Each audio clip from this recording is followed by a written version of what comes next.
Welcome to the Abundant Vision Fundraising Podcast. Whether you are a seasoned professional or a first-time fundraiser, we have the advice you need to take your next step toward major gift mastery. I'm your host, Tom Dauber, President of Abundant Vision Philanthropic Consulting. Last week's conversation was a blast. I'm so excited to have you with me for this next segment. Let's get back to the show. So I'm curious, and whether it's there at the Epilepsy Foundation or in previous jobs you've had, is there a problem that you've run up against that you wish you could have a do-over on? A problem that I've run up against that I wish I could have a do-over on. We hold a corporate relationship meeting at a large conference each year. And coming into the organization, I made the assumption that my team of fundraisers were trained in the same way that I was trained and realized that they were not. One thing I learned at my time at Ohio State University was how to close a gift. Yeah. Right. And if I was to have a do-over in this last year, I would have met with my team prior to that meeting and really coach them in how to close a gift. Right. Because what I found is that we were leaving a lot of those conversations with, well, let's set up the next meeting. And there were many times in those conversations I had to come in and say, well, this is the expectation of the gift. When would you be ready to commit to this? Yeah. Right. And I think a lot of fundraisers are challenged with that. Like if they're having good conversation with the donor, if they feel that the donor is engaged and there is an opportunity, they sometimes hesitate on making the ask, right? As we know, the donor is going to tell you yes or no, right? Or they're going to tell you what they can or cannot do. If you put out a number and it's not comfortable, they're going to tell you, right? They're going to tell you. And I think many fundraisers get caught in the, if I ask, I don't feel like I have enough information to make the ask. I don't feel like they've told me what they want to do. Well, you still have to make the ask because also you will know if this is a prospect that you can give less time to because they're not ready. Yeah. To close. Right. And we've all had that donor that has led you on. Right. We've all had that donor who will take a meeting, we'll come to a lunch, we'll come to an event, we'll come and continue in cultivation. And they seem very interested and they have the capacity, but they never really pull the trigger. Yeah. And sometimes that's because you never really ask. That's an important lesson. If I had a do-over, I would have went back and said, okay, how are we going to close these gifts at the conference? Like we have the people in the room, we are face to face. And what I told my staff after is that you have me there, you have a chief of a department, and you have their leadership team there. This is a lot of money in a room. Mm-hmm. So let's make this time worthwhile. Let's put a proposal on the table and let them react. They wouldn't have come to the meeting if they weren't interested. I'm sure that has made a radical change in your fundraising numbers just by implementing that one thing. Well, and I would say we're still training on it. We're still learning on it, right? It's a very, even as consummate fundraisers, we're really good at telling the story. We're really good at explaining the impact, but it gets a little hard when you're the one asking for the gift, right? And having that negotiation becomes a little, and I think that we're definitely getting better, but it's still the area. We just hired a new CDO who's excellent at, she's a closer, and that's what we needed. To be able to help our team be able to close more gifts because again, excellent relationship builders, excellent storytellers, but we need to be more aggressive in the close. I'll be excited to hear how that all goes for you, B. Well, we're on a philanthropic growth plan that we are have a trajectory of increasing fundraising by almost 10 million over 3 years. So oh goodness, we will see. That's aggressive, but I'm excited. That's wonderful. So I'm curious, and this can be anything in your career, B. I'd love to hear from you, your best discovery /qualification /disqualification story. Yeah. Yeah, I'll start with my best qualification story. During my time at the American Red Cross, I was a deployed disaster fundraiser, and I was also a major gift officer for the local region.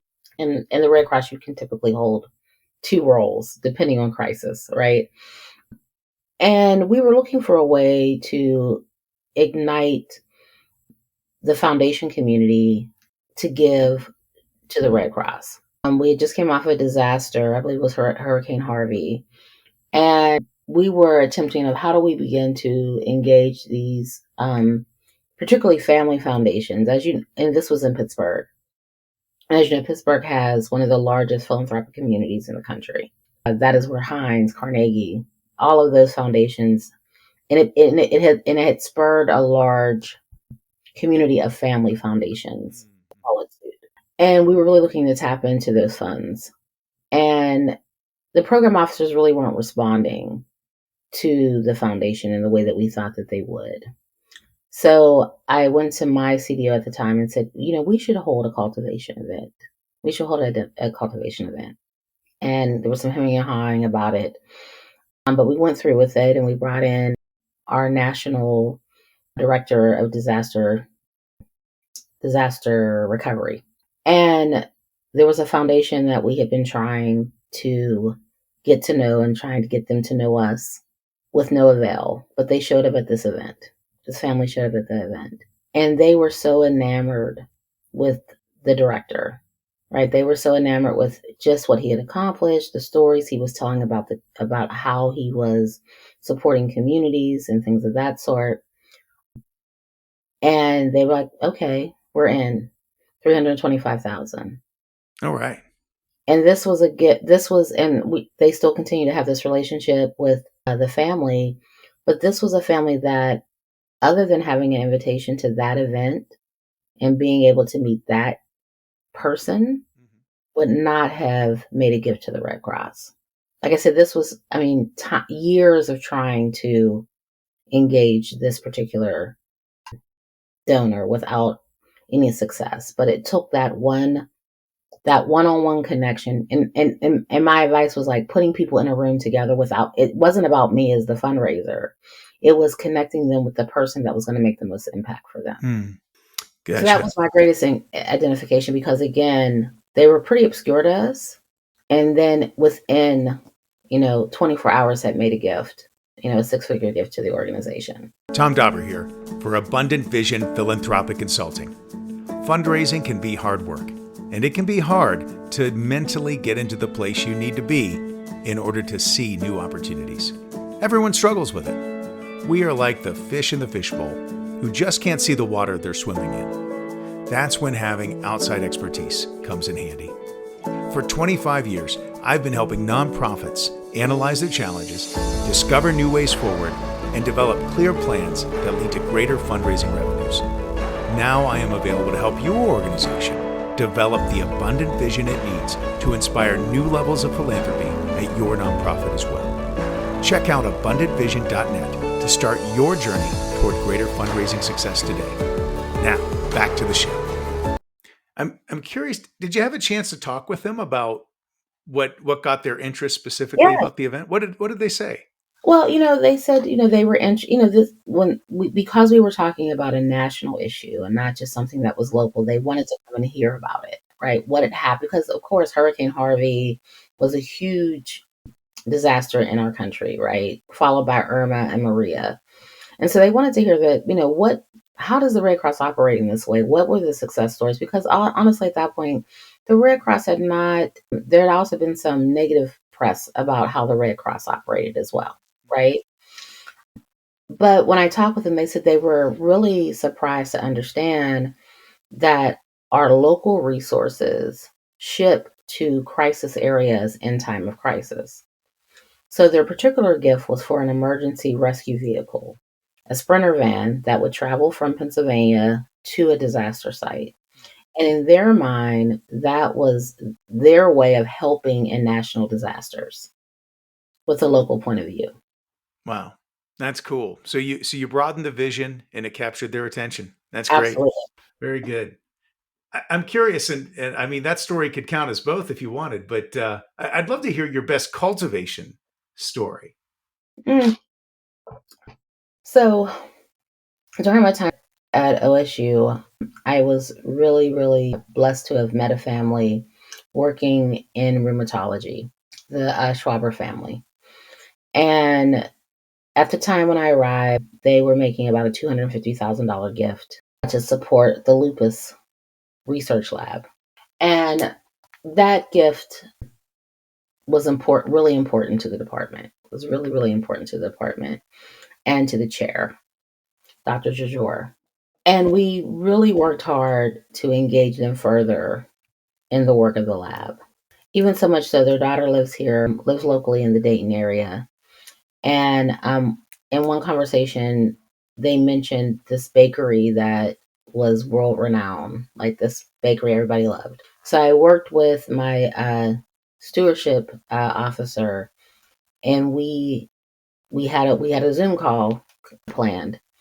And I said, "Can you send over treats from this bakery for our call?" And she worked with the bakery, and not only did the bakery send over the treats and have them delivered, but they wrapped them all in scarlet and gray. And, they were just so tickled that I remembered that we had this conversation about this bakery and that we really took the time to make that call special by delivering these treats, right? And, over time, and mind you, I've never met this couple in person, only over Zoom because this was all happening during COVID, right? We had several more calls and got to know the family, got to know their story. And, you know, again, when I talk about not a sprint, I mean, not a sprint, but a marathon, uh, getting to know them, I understood their deep connection to lupus. But more importantly, they're both scientists, right? And that was an important understanding, right? That it wasn't just the disease state that they were really interested in how they were developing a breakthrough in the disease state and willing to support that. And so we had a phone call at the end of the time of their first gift agreement, as you know, about 6 months before it ended, giving them the impact, had the chair on the phone, giving him that information. And I said, we'd love to continue this relationship. And they said, we would love to continue too. We're really impressed with the work. We're going to make a $2 million gift. And I, if that would have been the end of the story, it would have been enough, right? But remember, this was during the time of COVID. And also during this time, I was inviting them to the COVID updates that OSU was providing. And they were really, really interested in those updates and then became very impressed with Dr. Moeller, who was leading those presentations, and asked if they could have a call with him. So I arranged that call and they made an additional $1.4 million gift because they were so impressed with the work that he was doing. So, over a year, 16 months of cultivation, we were able to garner a gift of $3.4 million from this family. That's fantastic, B. But it was the little things, right? It was, and I always tell my fundraisers, sometimes it's the little things. It's the notes. It's remembering something that they told you that was special to them, Mm-hmm. and bringing that back into the next conversation, and understanding who they are and their motivations. Yeah. That help to move those relationships along. That is such important advice, B. I find that that's one of those things that a lot of fundraising leaders, nonprofit leaders, unfortunately fail to do for various reasons. That's what the attention to detail can do. Tom, I am not, and some people are masters at the personalized note. I have horrible handwriting, so if I wrote a note, you wouldn't be able to read it. Yeah. But I recognize there are other things I can do Yeah. that also convey that message. Mm-hmm. I have a donor here locally that I'm still very close with. And, I remember him telling me a story of how he was a developer in Puerto Rico. And he used to tell me how he used to ride around in his red convertible around the island. And so when he had experienced a fall and was hospitalized, I sent him a a succulent basket that was in a red convertible planner, right? And he was so tickled by it, right?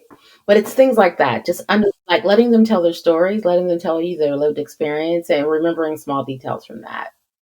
I'll bet that really made him feel valued and heard. Yeah, and that he's a person, right? He's not a target. Yeah. Yeah. Right? That he's a person to you and that you're interested in their life story. And I think that sometimes makes all the difference. That's all the time we have today. But be sure to tune in next week to hear the next part of this exciting conversation. Now, if you've enjoyed this podcast, please be sure to subscribe and give us a 5-star rating on your podcast provider. I'm your host, Tom Dauber. Thank you for joining me as we journey together towards major gift mastery on the Abundant Vision Fundraising Podcast.